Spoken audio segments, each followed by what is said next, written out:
نبی رحمت صلی اللہ علیہ وآلہ وسلم سب سے بڑھ کر جوہر شناس تھے، تو آپ صلی اللہ علیہ وآلہ وسلم نے زمانہ جاہلیت میں جن صحابہ کرام رضوان اللہ علیہم اجمعین میں جو وصف پائے جاتے تھے، جو خوبیاں پائی جاتی تھی، ان کو حضور سید العالمین نے اسلام کے لیے جو ہے جو ان کی خوبیاں فائدہ دے سکتی تھیں ان کو اسلام کے لیے استعمال کیا گیا۔ تو آج ہم بات کریں گے نبی محترم صلی اللہ علیہ وآلہ وسلم کے شعراء کرام کے بارے میں، شعراء اسلام اور شعراء نبی مکرم صلی اللہ علیہ وآلہ وسلم۔ تو 3 نام تاریخ میں، 3 نام سیرت کی کتابوں میں آتے ہیں۔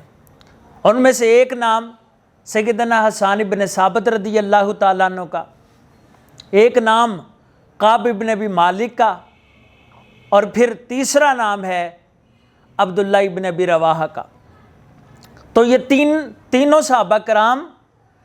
جب دائرہ اسلام میں داخل ہوئے تو پھر ان کی جو خوبیاں تھیں، شاعرانہ خوبیاں اور ادب کے حوالے سے جو ان میں خوبیاں پائی جاتی تھیں، ان سے اسلام کو انہوں نے بہت زیادہ فائدہ پہنچایا۔ حضرت حسان ابن ثابت رضی اللہ تعالیٰ عنہ جہاں نبی مکرم سرکار کی نعت کہا کرتے تھے، نعت بیان کیا کرتے تھے، حضور کی صفات کو بیان کیا کرتے تھے، وہاں پر جو کفار تھے ان کو ان کے نسب نامے کے حوالے سے ایسی ہٹ کیا کرتے تھے، ایسا ان کو جواب دیا کرتے تھے کہ وہ خاموش ہو جایا کرتے تھے۔ ان کے نسب نامے کے حوالے سے ایسے اشعار بنایا کرتے تھے کہ ان کو جو ہے وہ منہ کی کھانی پڑتی تھی۔ اور پھر جہاں پہ بات آ جائے عبداللہ ابن ابی رواحہ کی، تو وہ کفار کی گمراہیوں پر ان کو ذلیل کیا کرتے تھے۔ تو جہاں پہ کفار کی گمراہیاں تھیں ان کو ان کی گمراہیوں پر جواب دیا کرتے تھے۔ اور پھر حضرت کعب ابن مالک رضی اللہ تعالی عنہ،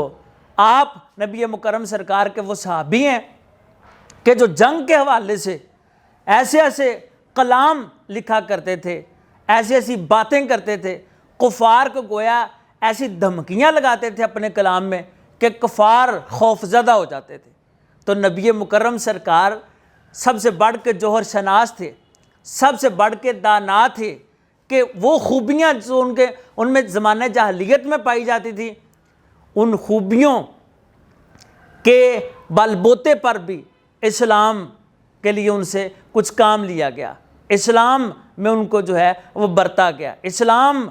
کے فائدے کے لیے ان خوبیوں کو استعمال کیا گیا۔ تو اللہ کریم نبی مکرم سرکار صلی اللہ علیہ وآلہ وسلم کے ہر دیوانے، ہر نبی پاک کے خادم کی اللہ کریم ان پر رحمت نازل کرے، اور نبی مکرم سرکار کی ساری امت کی اللہ خیر فرمائے، آمین ثم آمین یا رب العالمین۔